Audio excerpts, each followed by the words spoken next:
If you've ever tried to get information about cash flow and performance in your business out of your online bookkeeping systems such as Xero or Sage, then you will probably be left quite confused about what the system produces and how you can use that in your business. And I must say too, as an accountant, when I look at the online bookkeeping packages, I really think that they tend to be quite strong on the profit and loss reporting, so you can see how much money you're making, but from a cash flow perspective, they tend to be quite lacking. And you tend to get one of two things. You either get a report that shows you the total cash that's gone in and out of your bank, or you get a formal, what's known as an operating cash flow statement, which actually the aim of that is to reconcile your profit and loss to your cash balance. And the operating cash flow statement, even there's lots of accountants out there that don't understand it because it's not really used that widely in anything but big corporate businesses. So therefore the bookkeeping systems don't really help you get a proper overview of cash flow in your business, what's driving the cash flow, and more importantly, if you're going to have problems in the future. So I use this structure in all of my businesses and also when I'm working with clients too. So I'm going to share this with you today and talk you through it. The reason why I really like this is because it's quite succinct. It's a summarised version which allows you to see where there are any issues and then go away and do a further deep dive. And secondly, there's no complex terminology on here. There's no accounting language. It should just be terminology that every business owner is familiar with and able to understand.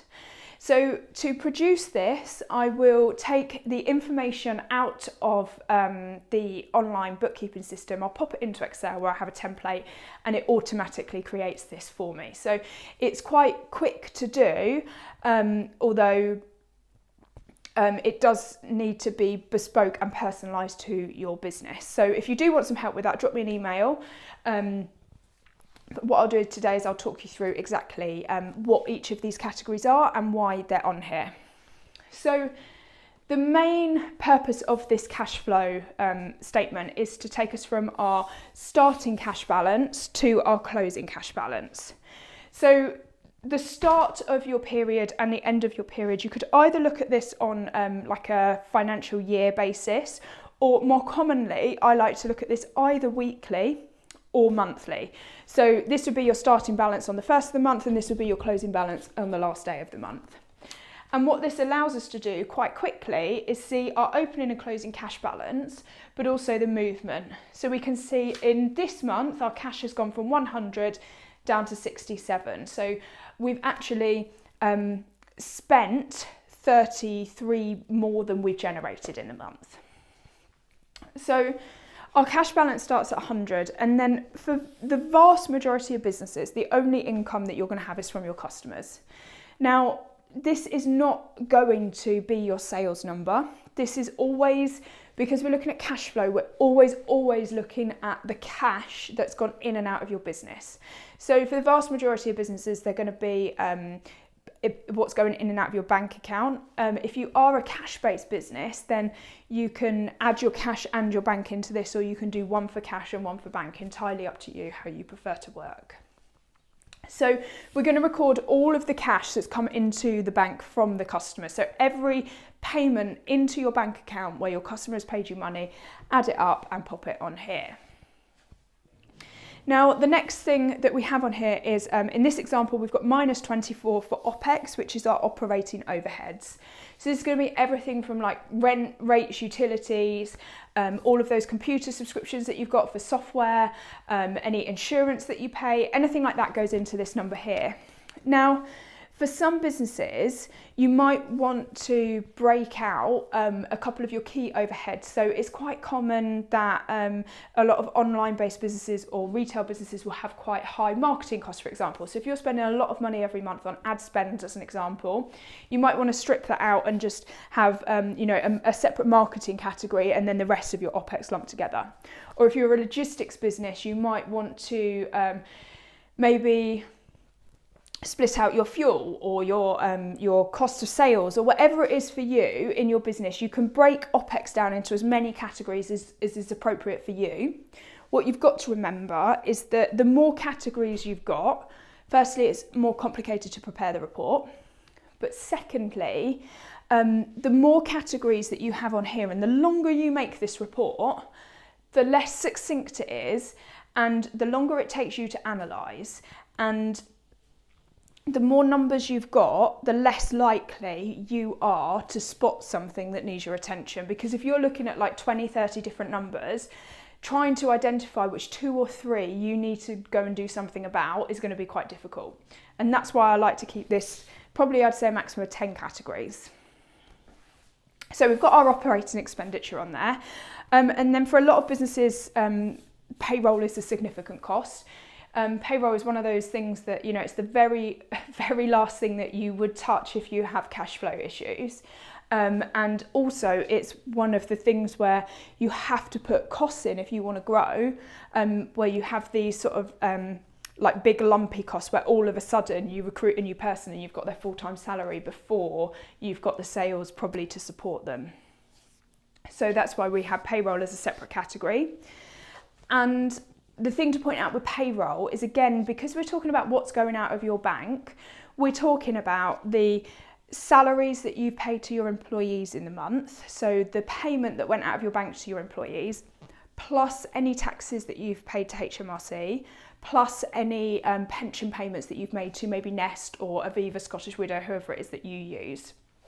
So it's bank payments, and this will be different from what you see on your P&L because you don't pay HMRC and your pension provider in the same month that you pay your employees. So there will be a fluctuation from your P&L. So the next category that we have on here is VAT and corporation tax. Now, in this particular example, both of these are 0 because we don't have anything due this month. Particularly with VAT, obviously it's quite lumpy and you pay it quarterly. And with corporation tax, you pay it once or 4 times a year, depending on your company size.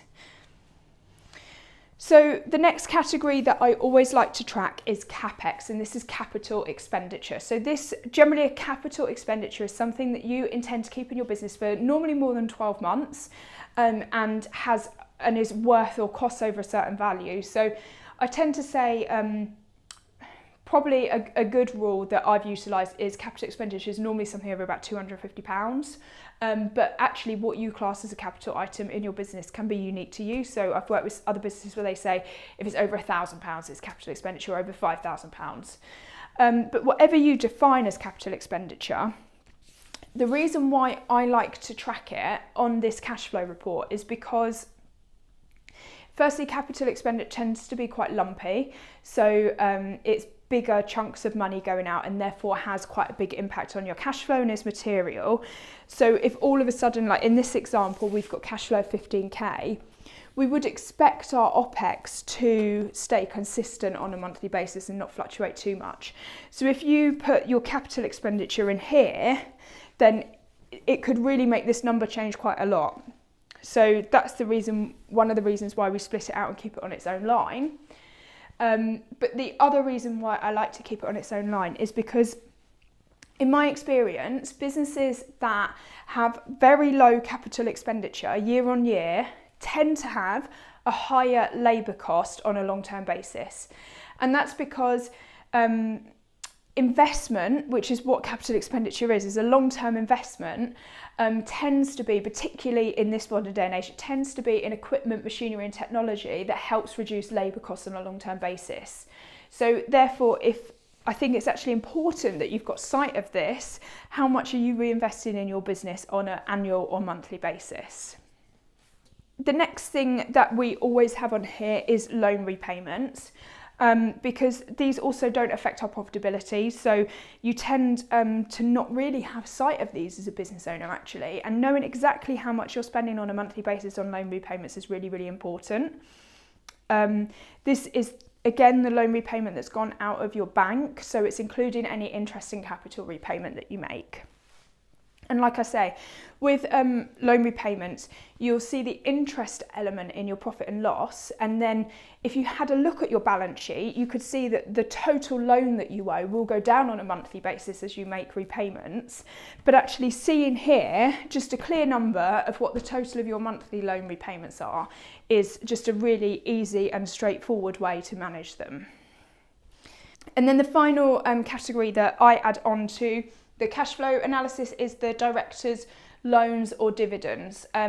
Now, we all know with small businesses, for various tax reasons, directors tend not to be in the payroll, or when they're in the payroll, their salary is much lower than the commercial rate. So we tend to pay directors normally around £12,000 a year in salary, and then they take dividends. So for that reason, if we don't include this in here, it can really sort of skew the numbers. So if you put this into here, then again, on a monthly basis, you might have like £1,000 a month as a director's salary. And then in 1 month, you might have this whopping great dividend payment. So we just like to keep it separate. So we've got clear visibility of what's happening in the payroll section and what's really been driven by the director and their personal circumstances rather than business circumstances. And the other reason why we like to keep this separate and easily identifiable is because if the business does have like temporary cash flow issues, then actually this is one of the easiest places to say, okay, we're just going to delay that dividend payment. Let's not do that. We'll keep that in the bank and we'll delay that for a few months. So that's one of the reasons why I also think it's quite important that this is split out. So what we've done here is we've explained in very simple terms why our bank balance went from 100 down to 67 in a month, and this is what's happened. Now, standalone, this doesn't give you that much information, and you're probably thinking, okay, well, that's not good, but now what do I do about it? And that's why when I am doing this for my businesses and for my clients, I will have at least 6 months worth of this information. So I'd have the monthly cash flow for the last 6 months so that I can look at trends and see, okay, which number is it that's gone out of kilter? Where is it that I need to do a deep dive? Where is it that something might not be working in my business? And also, I will forecast, depending on the fluctuations in the cash flow, I'll either forecast the next 3 months. If it's quite volatile, then I probably wouldn't spend too much time forecasting more than the next 3 months. But if it's a fairly stable business in terms of cash flow, then I would probably forecast for the rest of the year.